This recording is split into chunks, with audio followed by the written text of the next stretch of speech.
Dictation will start after 5 seconds. Start. I am happy to be speaking with you on the occasion of the Constitution Day. I would have been happier to interact with you all in person, but the pandemic has imposed restrictions on us.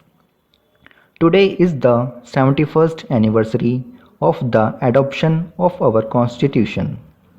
Since 1979, the legal fraternity had been celebrating November 26 as Law Day every year on a call by the Supreme Court Bar Association.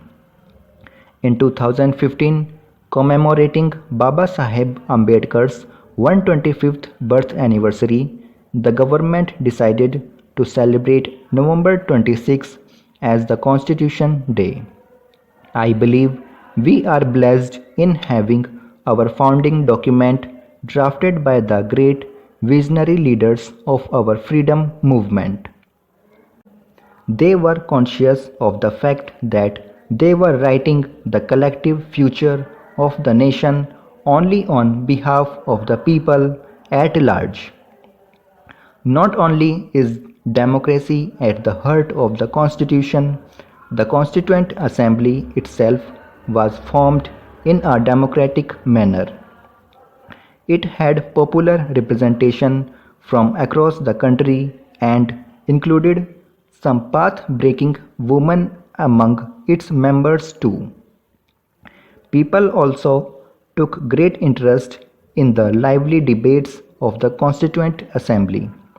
Over 53,000 citizens sat in the visitors' gallery over a period close to 3 years and watched the debates according to the records. Thus, we have before us is, if I may say so, a document truly of the people, by the people, and for the people.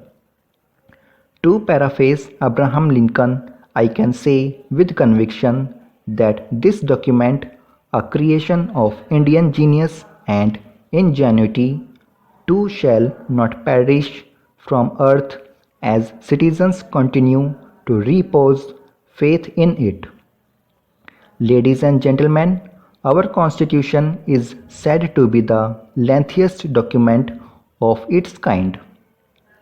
But then, as the President of the Constituent Assembly, Rajan Babu rightly observed, its bulk is not an issue of its if its provisions are well thought out. This spirit of the epic of our times, however, is elegantly captured in the preamble.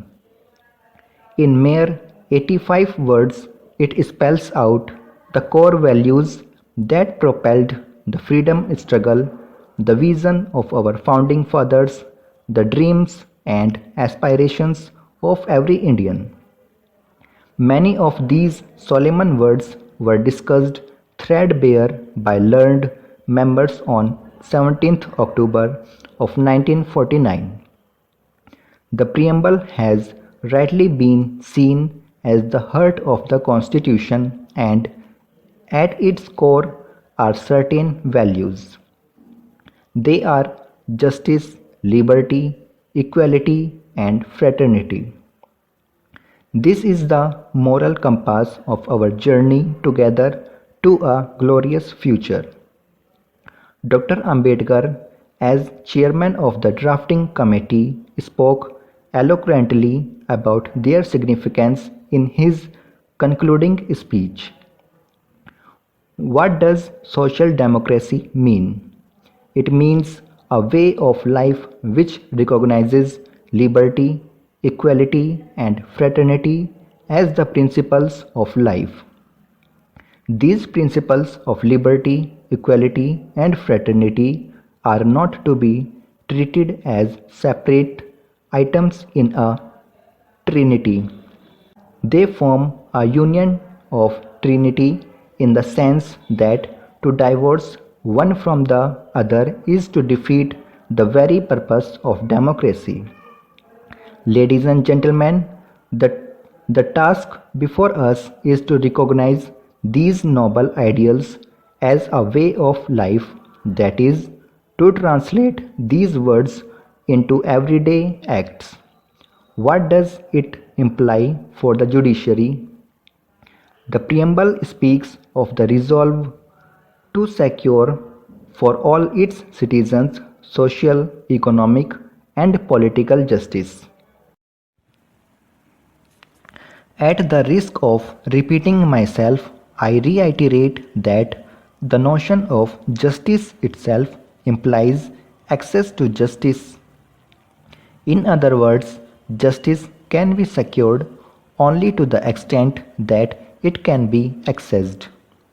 Improving access to justice for all is, of course, a work in progress. It is bound to be by its very nature. The hurdles in the way are many, the cost being the topmost among them. In that regard, I have spoken before of my passion for pro bono service. I am glad that I had the opportunity to provide free counsel to the needy when I was a practicing advocate. Another hurdle has been the language, and on this count, I am pleased that the higher judiciary has started making available its judgments in more and more regional languages. This is surely the best way to keep more and more citizens in the loop and thus bringing the institution of judiciary closer to the citizenry at large. Solutions, on the other hand, are numerous too. Technology is emerging as the foremost among them, more so now as we grapple with restrictions the pandemic has imposed on us. I am happy to see that the Supreme Court has continued to function and dispense justice amid the pandemic using technological solutions like video conferencing and e-filing. I commend the bar, the bench, and the officials for not letting the coronavirus come in the way of fulfilling the duty of securing justice for all. The compulsion induced by COVID 19 can indeed help us further in finding more creative ways to fulfill that task and augment the access to justice. Ladies and gentlemen, on this solemn occasion, let us further ponder upon the task of making the noble ideals part of our lives. I recall the words of Rajen Babu, the first among my illustrious predecessors. On 24th January 1950, the Constituent Assembly met for the last time. It was during this sitting that Dr. Rajendra Prasad's name was announced as the first President of India. Responding to cheers and congratulations from the fellow members, the stalwart freedom fighter said, "I have always held that the time for congratulations is not when a man is appointed to an office, but when he retires, and I would like to wait until the moment comes when I have to lay down the office which you have conferred on me to see whether I have deserved the confidence and the goodwill which have been showered on me from all sides and by all friends alike." Rajen Babu probably had in mind the timeless lines of Sant Kabir, who spoke of returning the covering cloth to the maker in the same condition without spoiling it. That, I believe, is an appropriate image to keep in mind to guide our conduct in public life. Should this not be the aspiration of those holding high constitutional posts? We should strive to set an example, always rising above partisanship and prejudices. These observations of Rajen Babu applies to all of us. While discharging my responsibilities, I have always tried to hold his words as guiding mantra for me. Let us introspect how we can better live up to the ideals of the founding fathers as enshrined in the Constitution in general and the preamble in particular.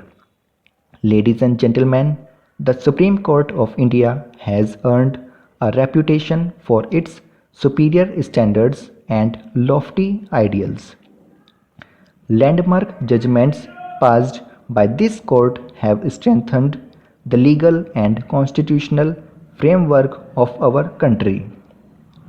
Its bench and the bar are known for their intellectual depth and legal scholarship. I am confident that this court would always remain the sentinel of justice. I wish the Chief Justice and the judges of the Supreme Court the very best for the future.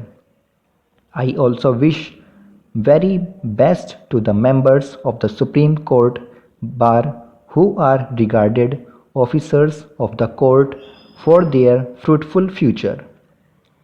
I am thankful to you for giving me the opportunity to share my views. I congratulate you all on the Constitution Day. Jai Hind.